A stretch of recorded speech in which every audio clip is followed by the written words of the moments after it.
ओम शांति। ओम शांति। ओम शांति। देखो बाबा के साथ के अनुभव कितने रमणीक होते थे। और ऐसा लगता था क्योंकि छोटा सा परिवार था उस समय, भाई बहनें भी ज्यादा नहीं थे, और बाबा तो 80 साल से ऊपर था। तो बाबा के पास जब बच्चे आते थे तो दोनों बाप की फीलिंग ब्रह्मा बाबा से प्राप्त करते थे। और जैसे कहा जाता था कि बाबा बच्चों के साथ बच्चे जैसा, सामान वालों के साथ सामान जैसा, बड़े बुजुर्गों के साथ वैसा। तो हर पार्ट बाबा बजाते थे, हर संबंध का अनुभव बाबा कराता था। और इसलिए पुराने जिन्होंने बहुत समय का अनुभव बाबा से लिया था, तो उनकी बातें सुन करके भी महसूस होता है कि कैसे बाबा को याद करना चाहिए। क्योंकि हम लोग जो है बाबा के साथ भले कहने में कह देते कि सर्व संबंध मेरे बाबा से है, लेकिन बाबा को कभी सखा के रूप में देखना, बाबा को कभी पिता के रूप में देखना, तो बाबा को कभी बच्चे रूप में देखना। तो हर संबंध किस तरह से बाबा के साथ निभाना है। हर संबंध का प्यार जितना बाबा के साथ होगा हमारा, उतना ही हमें प्राप्ति का अनुभव होगा। इसलिए बाबा कई बार कहते, बच्चे कोई भी संबंध का रस छूटा हुआ न हो, हर संबंध की रसना का अनुभव जरूर करो, परंतु हम उस संबंधों को निभाने में भी ऑफिशियल रहते हैं। जबकि पुराने भाई बहनों ने बाबा के साथ वो रियल में उस रीति से संबंधों का अनुभव किया। तो प्रेरणा यही मिलती है कि हमें भी ऐसे हर संबंध का अनुभव बाबा के साथ करना है। क्योंकि बाबा कहते हैं कोई भी रस छूटा हुआ न हो, हर संबंध का रस अनुभव जरूर करना है। साथ ही साथ बाबा से मीठी मीठी रूढ़ियां, बाबा के साथ खेलना, और बाबा बुजुर्ग होते हुए भी इतने 90 साल के जब बाबा हुए तभी भी बाबा बच्चों के साथ बैडमिंटन खेलता था, जैसे कहा पत्ता खेलता था, और बड़े रमणीक ढंग से।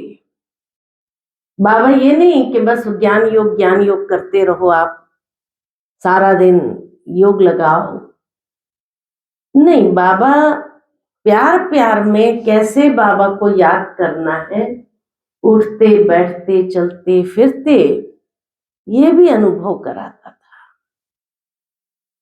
तो बाबा ने कभी हम बच्चों को ये नहीं बताया कि ब्राह्मण जीवन शुष्क जीवन है, नहीं, ब्राह्मण जीवन सदा ही खुशहाली वाला जीवन है, हरियाली वाला जीवन है। तो इसीलिए बाबा को जब हम याद करें, बहुत प्यार से मीठी मीठी बातें करते हुए, दिल की बातें करते हुए याद करें, तो कभी ये शिकायत नहीं होगी कि बाबा को याद कैसे करें, मन लगता नहीं है। या ये भी नहीं कह सकते हैं कि बाबा की याद करने में बोर हो जाते हैं। बोर हो जाते हैं तो उसकी निशानी क्या होती है कि भट्ठी में बैठे बैठे सो जाएंगे, नींद आती है। क्यों? क्योंकि वो रस नहीं है। तो इसलिए जो है बाबा से बहुत सुंदर चिट चैट करो, आप वो रस लो, ठीक है ना। दूसरा जैसे कहा कि वर्तमान समय का पुरुषार्थ जो बाबा की अब की मुरलियों में लहर चल रही है, वो यही लहर चल रही है कि बच्चे अशरीरी बनने का अभ्यास करो, चलते फिरते भी आत्मस्मृति में स्थित होने का अभ्यास करो। जितना स्वयं को आत्मा समझेंगे, दूसरों को आत्मा रूप में देखेंगे, भाई भाई की दृष्टि होगी, उतना अशरीरी बनना सहज हो जाएगा। अशरीरी बनने के अभ्यास से ही तुम कर्मातीत अवस्था को पाएंगे। बाबा ने लास्ट दिन तक भी कर्म नहीं छोड़ा, हर कर्म किया। लास्ट दिन शरीर छोड़ने वाले दिन भी बाबा ने 45 बच्चों को पत्र लिखा, 45 बच्चों को। आप सोचो, मना उस दिन की सारी पोस्ट बाबा ने कंप्लीट कर दी, किसी की पोस्ट को पेंडिंग नहीं छोड़ा कि कल इसका जवाब दूंगा। हर एक को बाबा ने जवाब दे दिया, सारी पोस्ट बाबा ने कंप्लीट की और फिर रात में शरीर छोड़ा। तो अंतिम दिन भी ये नहीं कि मैं सारा दिन अभी जाने वाला हूं, बाबा को तो पता ही होगा कि अब जाना है, लेकिन जो है बाबा ने कोई भी कर्म छोड़ा नहीं कि अब मैं बैठ जाता हूं, योग करता हूं, ये करता हूं, नहीं। मैंने सेवा बहुत कर लिया, नहीं। अंतिम दिन तक बाबा ने हर सेवा की और सेवा करते हुए भी बाबा धीरे धीरे कैसे संपूर्णता के तरफ अपना कदम बढ़ा रहे थे। और इसी अभ्यास से बाबा ने किया कि सेकंड में अशरीरी होकर के, विदेही होकर के बाबा कर्मातीत बन गए। सामने बच्चे होते हुए भी बाबा का खिंचाव या आकर्षण नहीं था कि बच्चों को छोड़ करके मैं जा रहा हूं, नहीं। बाबा एक सेकंड में देह से अलग हो गया, क्योंकि ये बताता कितने समय का बाबा का ये अभ्यास होगा, तब तो जाकर के ये स्थिति बनती है। इसलिए बाबा जो हम बच्चों को अभी वर्तमान समय के अनुसार साकार में भी जो पुरुषार्थ की विधि बता रहे हैं, वो यही बता रहे हैं कि बच्चे जितना हो सके आत्मस्थिति में रह करके अशरीरी बन कर्मातीत बनकर कर जाना है। लगातार कई दिनों से बाबा की ये मुरली आती है कि घर जाने की तैयारी करनी है, अर्थात समय का इशारा मिल रहा है। जब मुरलियां रिपीट होती है तो समय अनुसार वही मुरलियां आती है। तो इसीलिए समय अनुसार अब के मुरलियां भी ऐसे ही आ रही है। ये बताता है कि समय बहुत करीब आ रहा है और अब कभी भी अचानक का ये खेल होगा और समाप्त होगा। तो समाप्ति से पहले अपने आप को तैयार करना है। बाबा कहते हैं आज की मुरली में भी, जैसे बाबा ने कहा, बच्चे स्वदर्शन चक्रधारी बनना, अर्थात लाइट हाउस बनना। जिस तरह लाइट हाउस घूमता रहता है, रास्ता बताता है, ठीक इसी तरह हमें भी अपने स्वदर्शन चक्र को घुमाते रहना है। विष्णु के 4 अलंकार दिखाते ना, ज्ञान मना शंख चक्र गदा और पद्म। अब कितने अलंकार धारण हुए हैं। सेवा तो करते हो, शिवरात्रि आ रही है तो शंख ध्वनि तो चल रही है, तो शंख पकड़ा हुआ है। अच्छा, गृहस्थ व्यवहार में रहते हैं, मन कमल पुष्प भी पकड़ा हुआ है। ठीक है ना, न्यारा प्यारा रहना आपने सीख लिया। अच्छा, रोज मुरली सुनते हो तो ज्ञान की गदा भी पकड़ी हुई है। तो 3 अलंकार तो पकड़े हैं, छूटा है तो कौन सा छूटा है? स्वदर्शन चक्र। और बाबा कई बार इसीलिए कहते हैं कि स्वदर्शन चक्र से ही तुम पावन बनेंगे। इस स्वदर्शन चक्र जितना घुमाएंगे उतना विकर्म विनाश होंगे। ये स्वदर्शन चक्र ही लाइट हाउस बनाएगा तुम्हें।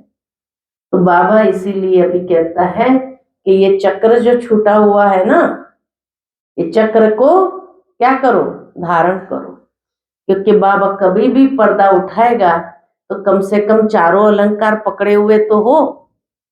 ये नहीं कि 3 अलंकार तो पकड़े हैं लेकिन चौथा जो मुख्य है वही छूटा हुआ है।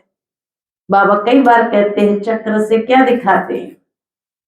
चक्र से यही दिखाते हैं कि कृष्ण ने चक्र घुमाकर अकासुर बकासुर सभी असुरों को मारा। अब ऐसा हिंसक तो होगा नहीं, हिंसक तो नहीं था, तो फिर जो है ये वास्तव में आसुरी वृत्तियों के ऊपर जीत पाने के लिए जितना हो सके बाबा कहे स्वदर्शन चक्र को घुमाओ। क्योंकि कर्मातीत बनने के लिए 2 तरीके हैं। कौन से 2 तरीके?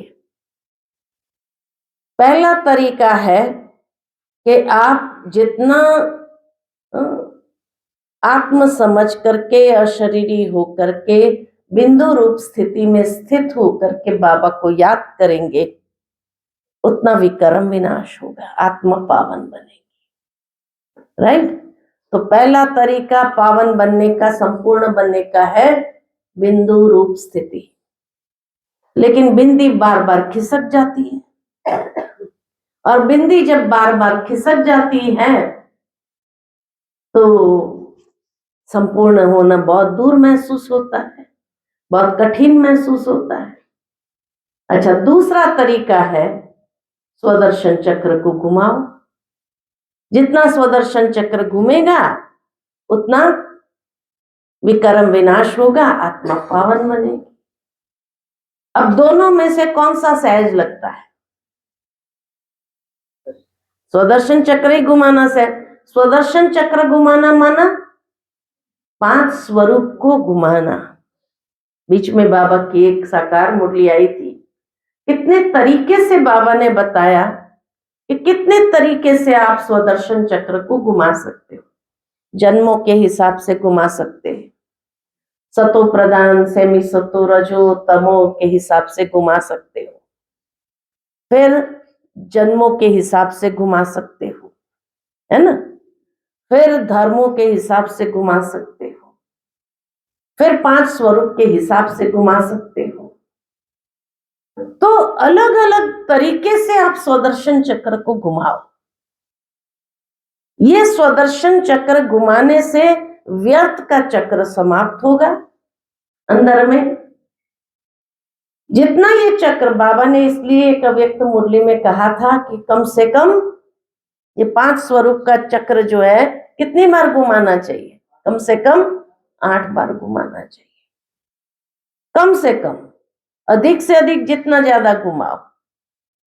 तो इसीलिए जो है ये स्वदर्शन चक्र अभी तक ये अलंकार पकड़ा हुआ नहीं है, ये बार बार छूट जाता है।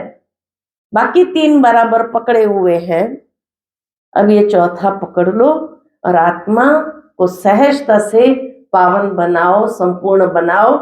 क्योंकि बिंदु बन करके बिंदु को याद करना मुश्किल होगा। ये 2 तरीके हैं संपूर्णता या बाप समान बनने का। उसमें ये दूसरा तरीका थोड़ा क्या है? सहज है। वो बैठे बैठे चलते फिरते भी घुमा सकते हैं। तो इसलिए इसको घुमाते जाओ और आत्मा को संपूर्ण बनाते जाओ। ठीक है? ठीक है? तो ये पुरुषार्थ अभी हम सभी को करना है। कम से कम 8 बार तो जरूर घुमाना है, ज्यादा घुमा दिए तो भी अच्छा है। ठीक है, अच्छा। तो इस शिवरात्रि पर विशेष यही लक्ष्य हमें अपने अंदर बनाना है। ठीक है, चलो बाबा के झंडे के पास भी जाना है।